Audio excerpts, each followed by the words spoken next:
Hello everyone, good morning and welcome to our channel अब पढ़ेगा India. तो आज है 27 नवंबर और आज के करंट अफेयर के जितने भी मोस्ट इम्पोर्टेंट क्वेश्चन हैं इस वीडियो में डिस्कस करेंगे।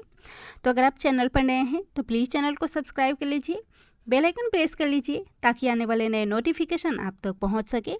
इस वीडियो के सभी क्वेश्चन सेलेक्टेड और अच्छे लेवल के हैं जो कि आपके आने वाले एग्जाम्स के लिए काफ़ी इंपॉर्टेंट हो सकते हैं। चलिए शुरू करते हैं आज के इस वीडियो का फर्स्ट क्वेश्चन। आज का पहला क्वेश्चन है, निम्न में से किस देश के मौसम ब्यूरो ने एक ला नीना मौसम शुरू होने की घोषणा की है? तो इसका राइट आंसर होगा ऑप्शन सी, ऑस्ट्रेलिया। ऑस्ट्रेलिया की मौसम ब्यूरो ने ला नीना मौसम शुरू होने की घोषणा की है और ऑस्ट्रेलिया के मौसम ब्यूरो के द्वारा दूसरे वर्ष प्रशांत महासागर में एक ला नीना मौसम शुरू होने की घोषणा की गई है, जिसकी वजह से मध्य, उत्तर और पूर्वी ऑस्ट्रेलिया में औसत से अधिक वर्षा होगी और इससे ऑस्ट्रेलिया में गेहूं की पैदावार को बढ़ावा मिल सकता है। ऑस्ट्रेलिया की बात हो रही है तो राजधानी है कैनबरा, करेंसी है ऑस्ट्रेलियाई डॉलर और प्रधानमंत्री है स्कॉट मॉरिसन। अगला क्वेश्चन है, सूडान में भारत का नया राजदूत किसे नियुक्त किया गया है? इसका राइट आंसर होगा ऑप्शन बी, बीएस मुबारक को। हाल ही में बीएस मुबारक सूडान देश में भारत के नए राजदूत नियुक्त हुए हैं। बीएस मुबारक जो 2001 बैच के भारतीय विदेश सेवा अधिकारी हैं और वे इससे पहले ग्वाटेमाला में भारत के राजदूत थे और हाल ही में इन्हें सूडान में भारत का अगला राजदूत नियुक्त किया गया है। सूडान की बात हो रही है तो यहाँ की राजधानी है खार्तूम, प्रधानमंत्री है अब्दुल्ला हमदक और सूडान की करेंसी है सूडानी पाउंड। इस क्वेश्चन में बात हो रही है हाल ही में नियुक्त राजदूत की, तो हाल ही में कुछ और देशों में भारतीय राजदूत की नियुक्ति की गई है, इन्हें भी देख लेते हैं। संजय भट्टाचार्य जो हाल ही में स्विट्जरलैंड में भारत के राजदूत बने हैं। पार्थ सतपथी जो हंगेरी में भारत के राजदूत बने हैं। सुजय सुधीर को संयुक्त अरब अमीरात में भारतीय राजदूत नियुक्त किया गया है, जबकि अजनीश कुमार एस्टोनिया में भारतीय राजदूत बने हैं। पवन कपूर रूस में भारतीय राजदूत नियुक्त हुए हैं। दिनेश के पटनायक को स्पेन में भारत का नया राजदूत नियुक्त किया गया है और आलोक अमिताभ डिमरी को ब्रुनेई में भारत का उच्चायुक्त नियुक्त किया गया है। अगला क्वेश्चन है, भारतीय संविधान दिवस हाल ही में कब मनाया गया है?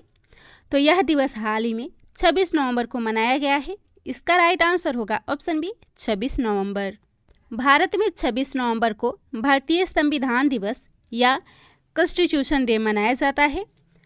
1949 में आज ही के दिन यानी कि 26 नवंबर के दिन संविधान को अपनाया गया था और 26 जनवरी 1950 को यह लागू हुआ था, जिससे भारत के इतिहास में एक नए युग की शुरुआत हुई थी और इस दिन का उद्देश्य है संविधान के महत्व को बढ़ावा देना और भारतीय संविधान के पिता कहे जाने वाले भीमराव अंबेडकर के विचारों और उनके सुझावों को बढ़ावा देना।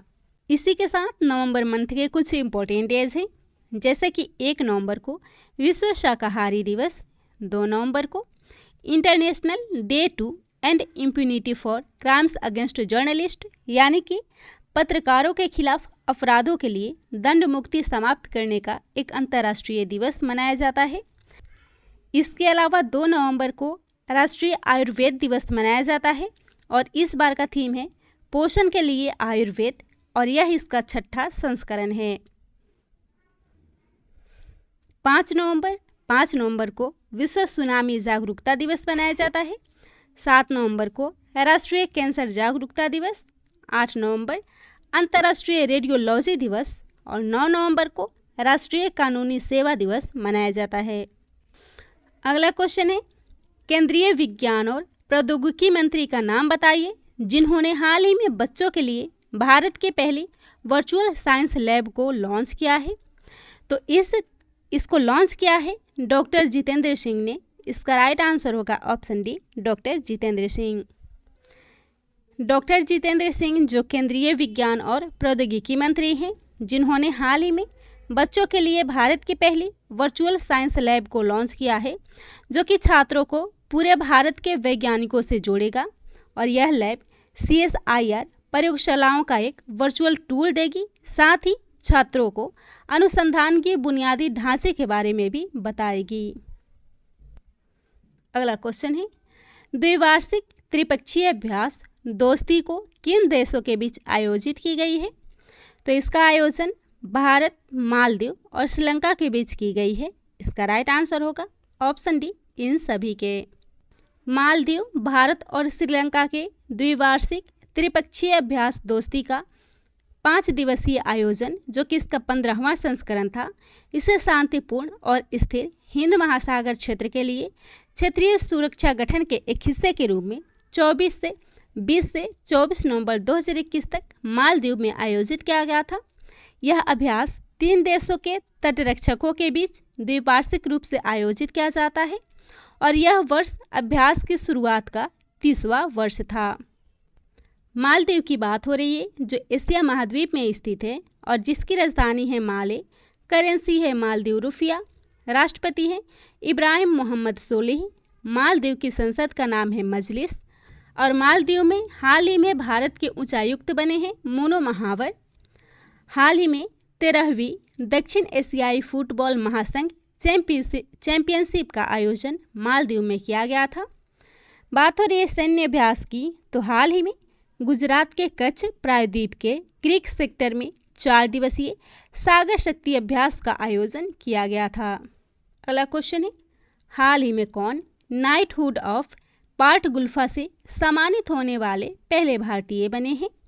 तो इससे सम्मानित होने वाले पहले भारतीय बने हैं सोहन रॉय। इसका राइट आंसर होगा ऑप्शन डी, सोहन रॉय। केरल के doctor S K. Sohan Roy CEO और एरिस ग्रुप ऑफ कंपनीज के संस्थापक हैं। व्यापार और फिल्मों में उनके मानवीय और पर्यावरण संरक्षण प्रयासों के लिए नाइटहुड ऑफ पार्ट गुल्फा से सम्मानित किया गया है, जिसको पाने वाले वह पहले भारतीय बने हैं। गुल्फ पार्ट आदेश, जिसे ऑटो पार्ट गुल्फे का आदेश भी कहा जाता है, जिसे शुरू में सोसाइटी पार्टिस एक्लेसिया के नाम से जाना जाता था, पोप क्लेमेंट चौथे के द्वारा 1266 में इसे स्थापित पोंटिफिकल फाउंडेशन का एक आदेश है। गुल्फ भाग पर्यावरण संरक्षण से संबंधित और नाइटहुड को विश्व पर्यावरण के रक्षा के रूप में मान्यता प्राप्त है। अगला क्वेश्चन है, conversations India's leading art historian engage with 101 themes and more पुस्तक को हाल ही में किसने लिखा है? तो इस पुस्तक को लिखा है बी.एन. गोस्वामी ने। इसका राइट आंसर होगा ऑप्शन ए, बी.एन. गोस्वामी। बी.एन. गोस्वामी यानी कि बृजेंद्र नाथ गोस्वामी, जो प्रतिष्ठित कला साहित्यकार और पद्म पुरस्कार विजेता हैं, इन्होंने भारतीय कला पर एक नई किताब लिखी है जिसका शीर्षक है conversations India's leading art historian engage with 101 themes and more. इसे पेंगुइन मिडेंडम इंडिया हाउस के द्वारा प्रकाशित किया जाएगा, जिसका प्रकाशन 2022 में होगा। इस पुस्तक में बी.एन. गोस्वामी कला पर या उसके आसपास के विषयों की एक विस्तृत श्रृंखला की खोज करते हैं। इस क्वेश्चन में बात हो रही है बुक और उसके ऑथर की, तो हाल ही में आई कुछ बुक को भी देख लेते हैं। ओह मिजोरम, जिसको लिखा था श्रीधरन पिल्लई ने, जो उस समय मिजोरम के राज्यपाल थे और इनके द्वारा इस पुस्तक को लिखी गई थी। शब्द पखेरु, इसको नासिरा शर्मा ने लिखा है। समाज जिसमें मैं रहता हूँ, इसको नरेंद्र कोहली ने लिखा है।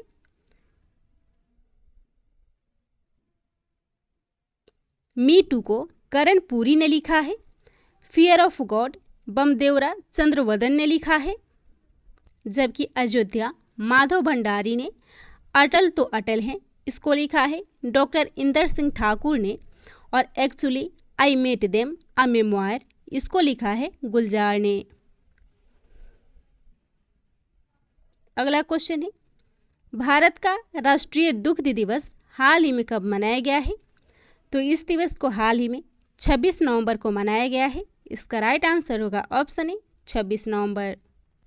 भारत में प्रत्येक वर्ष 26 नवंबर को राष्ट्रीय दुग्ध दिवस के रूप में मनाया जाता है। भारत की श्वेत क्रांति के जनक डॉक्टर वर्गीस कुरियन की जयंती के उपलक्ष्य में 2014 से यह दिवस मनाया जा रहा है। वर्गीस कुरियन को भारत का दूध वाला के रूप में जाना जाता है। राष्ट्रीय दुग्ध दिवस मनाने के लिए college of dairy science and technology और Guru Angad Dev veterinary and animal sciences university ने 25 और 26 नवंबर 2021 को दूध मिलावट परीक्षण शिविर का भी आयोजन किया है। डॉक्टर वर्गीस कुरियन को भारत में श्वेत क्रांति के जनक के रूप में जाना जाता है। वह एक सामाजिक उद्यमी थे और उन्होंने ऑपरेशन फ्लड का नेतृत्व किया था।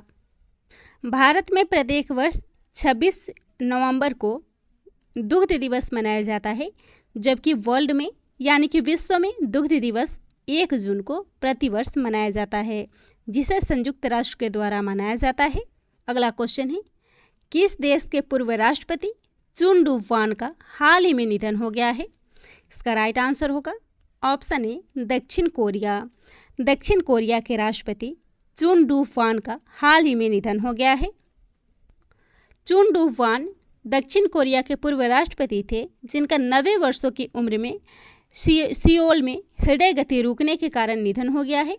वह डेमोक्रेटिक जस्टिस पार्टी से ताल्लुक़ रखते थे और वह दक्षिण कोरिया के 5वें राष्ट्रपति बने थे। उन्होंने 1981 से 1987 तक डेमोक्रेटिक जस्टिस पार्टी के अध्यक्ष के रूप में कार्य किया था। अगला क्वेश्चन है, किस राज्य के थुलमा कंबल को जीआई टैग मिला है? इसका राइट आंसर होगा ऑप्शन डी उत्तराखंड। उत्तराखंड के थुलमा कंबल को हाल ही में जीआई टैग प्रदान किया गया है। यह पारंपरिक कंबल अपनी बेहतरीन गुणवत्ता के लिए जाना जाता है, जिसे मुख्य रूप से भोटिया समुदाय की महिला बुनकरों के द्वारा विशेष रूप से हाथों से बुना जाता है। जीआई टैग की बात हो रही है, यानी कि जियोग्राफिकल इंडिकेशन की, जो किसी भी उत्पाद के लिए एक प्रतीक चिन्ह के समान होता है। यह उत्पाद की विशिष्ट भौगोलिक उत्पत्ति, विशेष गुणवत्ता और पहचान के आधार पर दिया जाता है। उत्तराखंड की बात हो रही है तो स्थापना हुई थी 9 नवंबर सन 2000 में। राजधानी है देहरादून और ग्रीष्मकालीन राजधानी है गैरसैंण। मुख्यमंत्री हैं पुष्कर सिंह धामी, गवर्नर है गुरमीत सिंह और मुख्य न्यायाधीश है राघवेंद्र सिंह चौहान। बात हो रही है जीआई टैग की, तो हाल ही में कुछ और प्रोडक्ट को जीआई टैग प्रदान किए गए हैं, इन्हें भी देख लेते हैं। गोवा का मिंडोली केला, चंबा चप्पल, लाहौली निटेड जुराब जिसे जो दस्ताने का गोवा के मिंडोली केला को जीआई टैग मिला है। हिमाचल प्रदेश के चंबा चप्पल, लाहौली निटेड जुराब जिसे दस्ताना कहते हैं, इसे भी जीआई टैग मिला है। तमिलनाडु के करुपुर कलमकारी पेंटिंग और कन्याकुमारी लौंग को, केरल के एडियूर मिर्च और कुट्टी अटूर आम को, राजस्थान की सुजत मेहंदी को और नागालैंड के नागा खीरा को जीआई टैग प्रदान किया गया है। इसके अलावा महाराष्ट्र के पालघर जिले के चावल की किस्म वाड़ा कोलम को, महाराष्ट्र के ही रायगढ़ जिले के अलीबागी के सफ़ेद प्याज को और असम के जुडीमा राइस वाइन को जीआई टैग मिला है। अगला क्वेश्चन है, नेशनल ई विधान एप्लीकेशन यानी कि नेवा लागू करने वाला देश का पहला राज्य कौन बना है? इसको लागू करने वाला पहला राज्य बिहार बना है। इसका राइट आंसर होगा ऑप्शन सी बिहार। इसके तहत बिहार के विधानमंडल को ऑनलाइन कर दिया गया है, यानी कि बिहार विधानमंडल पूरी तरह से पेपरलेस हुआ है और सत्र में अल्प सूचित प्रश्न, तारांकित प्रश्न, ध्यानाकर्षण और निवेदन सहित सदस्यों से प्रार्थना सूचनाएं भी नेवा के माध्यम से विभाग को भेजी जाएगी और उनका ऑनलाइन उत्तर भी प्राप्त किया जाएगा। बात हो रही बिहार की, तो स्थापना हुई थी 22 मार्च 1912 को। राजधानी है पटना, मुख्यमंत्री हैं नीतीश कुमार, राज्यपाल हैं फागू चौहान और हाई कोर्ट है पटना। विधानसभा सीट है 243, राज्यसभा 16, लोकसभा सीट है 40। बिहार के उत्तर में नेपाल है, दक्षिण में झारखंड, पूर्व में पश्चिम बंगाल और पश्चिम में उत्तर प्रदेश स्थित है।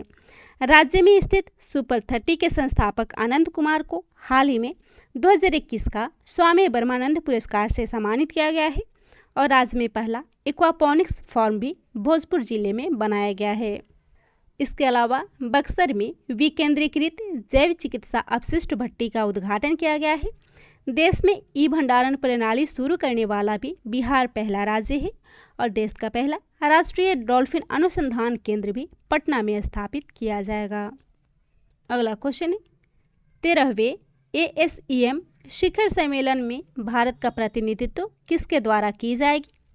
तो इस शिखर सम्मेलन का प्रतिनिधित्व भारत में एम वेंकैया नायडू के द्वारा की जाएगी।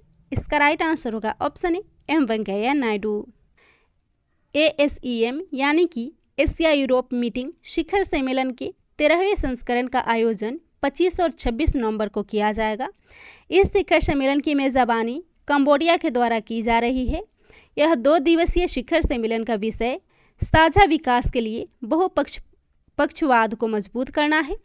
वर्चुअल प्लेटफॉर्म के जरिए भारतीय प्रतिनिधिमंडल का नेतृत्व उपराष्ट्रपति एम वेंकैया नायडू जी के द्वारा किया जाएगा।